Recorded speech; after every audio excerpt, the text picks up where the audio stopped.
வணக்கம் டீச்சர்ஸ், எல்லாரும் நல்லா இருக்கீங்கன்னு நினைக்கிறேன். நானுமே ரொம்பவுமே நல்லா இருக்காங்க. ஸோ எல்லாருமே இப்போ வந்துட்டு பிஇஓ எக்ஸாமுக்கான ஒரு ப்ரிப்பரேஷன் இதுல மூட்லுக்கு எல்லாருமே வந்துட்டு இருப்பீங்க. நிறைய பேர் பிஇஓ எக்ஸாம் பத்தி நிறைய டவுட்ஸ் எல்லாமே கமெண்ட் செக்ஷன்ல கேட்டுட்டு இருக்கீங்க. ஸோ உங்களுடைய மோட்டிவேஷன் தான் எனக்கு இன்னுமுமே மோட்டிவேஷனா இருக்கு. உங்களுக்காக தேடி தேடி நிறைய வீடியோ போடணும் அப்படின்ற ஒரு மோட்டிவேஷன் கிரியேட் பண்றது, அதுக்கு ரொம்பவுமே தேங்க்யூ. ஸோ ஆல்ரெடி நம்ம பிஇஓ எக்ஸாம்னா என்ன, அதுக்கான சிலபஸ், சில பேர் தமிழ்ல கேட்டிருந்தீங்க, தமிழுக்கான சிலபஸுமே நான் அப்டேட் பண்ணியிருக்கேன். ஸோ பார்க்காதவங்க நம்மளோட பிளேலிஸ்ட்ல செக் அவுட் பண்ணி பார்த்துக்கோங்க. ஸோ என்னால் முடிஞ்ச அளவுக்கு இன்ஃபர்மேஷன் எல்லாமே நான் ஃப்ரீயாக தான் உங்களுக்கு ப்ரொவைட் பண்ணிட்டு இருக்கேங்க. இப்போ நம்ம என்ன பார்க்க போறோம் அப்படின்னு பார்த்தீங்கன்னா, பிஓ எக்ஸாம்ல ஃபர்ஸ்ட் வந்து இப்போ தமிழ் இல்லையா, தமிழ் எலிஜிபிலிட்டி டெஸ்ட்ன்றது வேற. அது வந்துட்டு நம்ம 10th ஸ்டாண்டர்ட் வரைக்கும் இருக்கிற கிராமர்லேருந்து எல்லாமே பார்க்கணும்.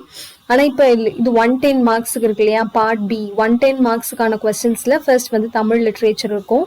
அதுல ஃபர்ஸ்ட் என்னன்னா சங்கம் பற்றிய தகவல்கள், அதுல பார்ட் 1 தான் இன்னைக்கு நம்ம பார்க்க போறோங்க.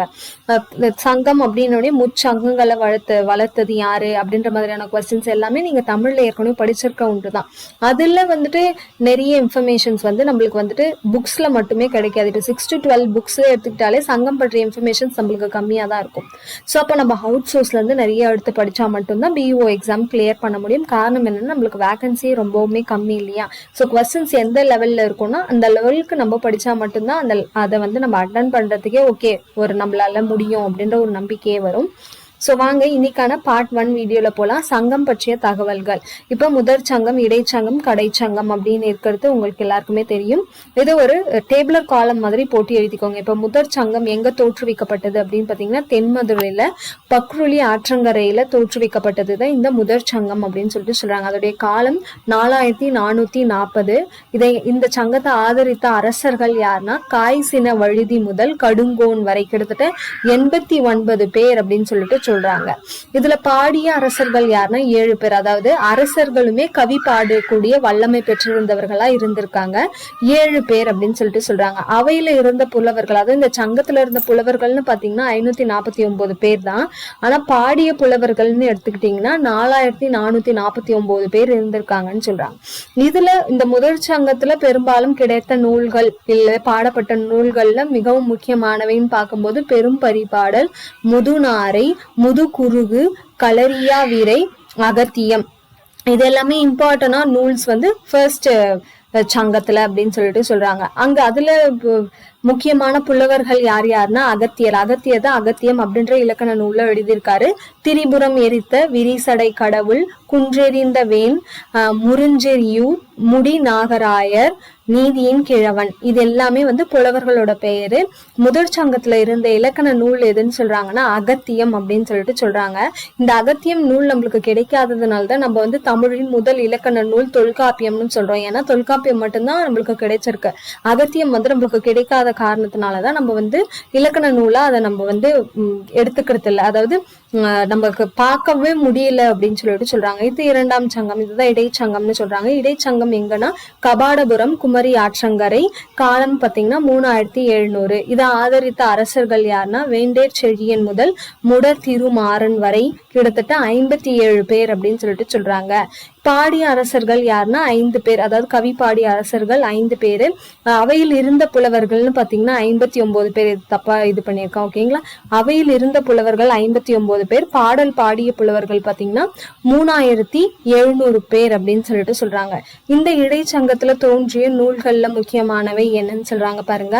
பெருங்கலி, குருகு, வெண்டாளி, வியாழமாலை, அகத்தியம், தொல்காப்பியம், மாப்புராணம், பூத புராணம், இது எல்லாமே இடைச்சங்கத்துல தோன்றிய நூல்கள். அடுத்து புலவர்கள் அகத்தியர், தொல்காப்பியர். பாருங்க, அகத்தியருடைய மாணவர் தான் தொல்காப்பியர் அப்படின்னு சொல்லிட்டு சொல்லுவாங்க. சோ அகத்தியர், தொல்காப்பியர், இருந்தையூர் கருங்கோழி, மோசி, வெள்ளூர் காப்பியன், சிறு பாண்டுரங்கன், திரையன் மாறன், துவரைக்கோன், கீரந்தை. நூல்கள் பாத்தீங்கன்னா அகத்தியம், தொல்காப்பியம் 2ஆம் சங்கத்துலதான், அதாவது இடைச்சங்கத்துலதான் தொல்காப்பியம் உருவாயிருக்கு. அடுத்து 3ஆம் சங்கம் கடைச்சங்கம் எங்க தோன்றியதுன்னா மதுரை, இப்போது இருக்கிற மதுரைன்னு சொல்றாங்க. வைகை ஆற்றங்கரையில தோன்றியது. காலம் 1850. இதனை ஆதரித்த அரசர்கள் யாருன்னா முடத்திருமாறன் முதல் உக்கிர பெருவழுதி. இதுல இந்த முடத்திருமாறன் வந்து ரொம்பவுமே இம்பார்ட்டன்ட். ஏன்னா இவர் மட்டும்தான் இடைச்சங்கத்திலும் இருந்திருப்பாரு, கடைச்சங்கத்திலும் இருந்திருப்பாரு. கிட்டத்தட்ட 49 பேர் அப்படின்னு சொல்லிட்டு சொல்றாங்க. பாடிய அரசர்கள் 3 பேரு, அவையில இருந்த அரசர்கள் 49 பேரு. இவர்கள் மொத்தம் பாடிய புலவர்கள் வந்து 449 பேரு.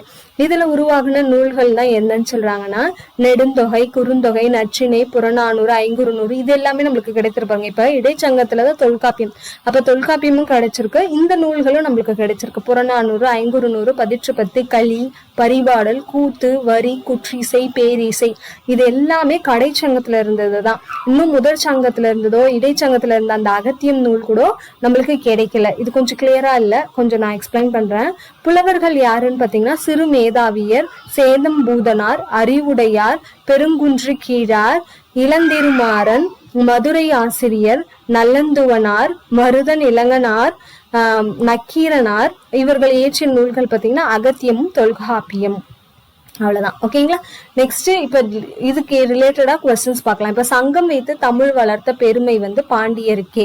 அதாவது சேரர், சோழர், பாண்டியர்கள் எல்லாருமே தான் வந்துட்டு மூவேந்தர்கள் தான் தமிழை வளர்த்தார்கள் அப்படின்னு சொன்னாலுமே சங்கம் வைத்து வளர்த்தது யாருன்னா பாண்டியர்கள் தான் அப்படின்னு சொல்றாங்க. அவங்க காலத்துலதான் இந்த முச்சங்கங்கள் இருந்தது. சங்கம் என்ற சொல் தொல்காப்பியத்தில் இல்லை. அதாவது சங்கம் பற்றிய குறிப்புகள் இருந்தாலுமே சங்கம் அப்படின்ற சொல்ல உங்களால தொல்காப்பியத்துல பார்க்க முடியாதுன்னு சொல்றாங்க. அதுக்கு கீழே வரிகள் கொடுத்திருக்காங்க. சகர கிளவியும் அவற்றோ பற்றே ஐ என்னும் மூன்றலங்கடையே அப்படின்னு. சங்கம் சொல்லை முதலில் பயன்படுத்தியவரான சீத்தலை சாத்தனார். சீத்தலை சாத்தனார் தான் மணிமேகலையை இயற்றியவர் இல்லையா? அவர் தான் முதல்ல இந்த சங்கம் அப்படின்ற சொல்ல வந்து பயன்படுத்தியதா சொல்றாங்க. சங்கம் பற்றிய குறிப்பு முதல்ல கிபி 7ஆம் நூற்றாண்டை சேர்ந்த திருநாவுக்கரசர் தேவாரத்தில் வருது அப்படின்னு சொல்லிட்டு சொல்றாங்க. சரிங்களா? சங்கம் பற்றிய குறிப்பு, அதாவது சங்கம்ன்ற சொல்லு வந்து சீத்தலை சாத்தனார் பயன்படுத்துகிறாரு. சங்கம் பற்றிய குறிப்புகள் வந்துட்டு திருநாவுக்கரசருடைய தேவாரத்துல வருதுன்னு சொல்றாங்க. அதுக்கான பாடல் வரி கொடுத்து பாருங்க. நண்பாட்டு புலவனாய் சங்கம் ஏறி நற்கனகு கிழிதருமிக்கு அருணினோன் கான் அப்படின்னு சொல்லிட்டு. அடுத்து முச்சங்கம் பற்றிய விரிவான செய்தி எதுல சொல்லியிருக்காங்கன்னா உரையாசிரியர் நக்கீரர் தான் அவருடைய நூலான இறையனார் கலவியல்ல சொல்லியிருக்காரு.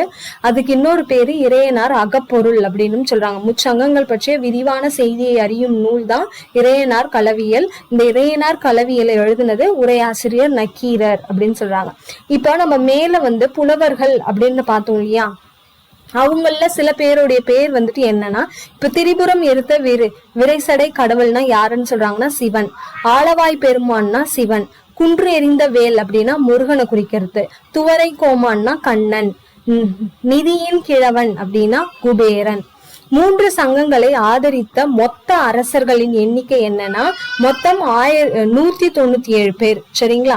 அடுத்தது இடைக்கடை சங்கத்திற்கு உரிய மன்னன் யாருன்னா முடத்திருமாறன். நான் சொன்னலையா இவர் வந்து இடைச்சங்கத்துல இறுதியில இருந்திருப்பாரு. அதே மாதிரி கடை சங்கத்தை தோற்றுவித்ததுக்கு முதன்மையான காரணமாகவும் இந்த முடத்திருமாறன் இருந்திருப்பாரு. முச்சங்கத்திற்கும் உரிய நூல் முத்தமிழ் இலக்கண நூல். இப்படி எப்படி கேட்டாலும் முச்சங்கத்திற்கும் உரிய நூல் கேட்டாங்கன்னா அகத்தியம். முத்தமிழ் இலக்கண நூல் கேட்டாலும் அகத்தியம். இயற்றமிழ் இலக்கண நூல் எதுனா தொல்காப்பியம். இசை தமிழ்ல ஆன இலக்கண நூல் எதுனா முதுநாரை. இது எல்லாமே இம்பார்ட்டன்ட்ங்க. நாடக தமிழ் இலக்கண நூல் என்னன்னா இந்திர காளியம், பஞ்சமரபு. சரிங்களா? இந்திர காளியம், பஞ்சமரபு.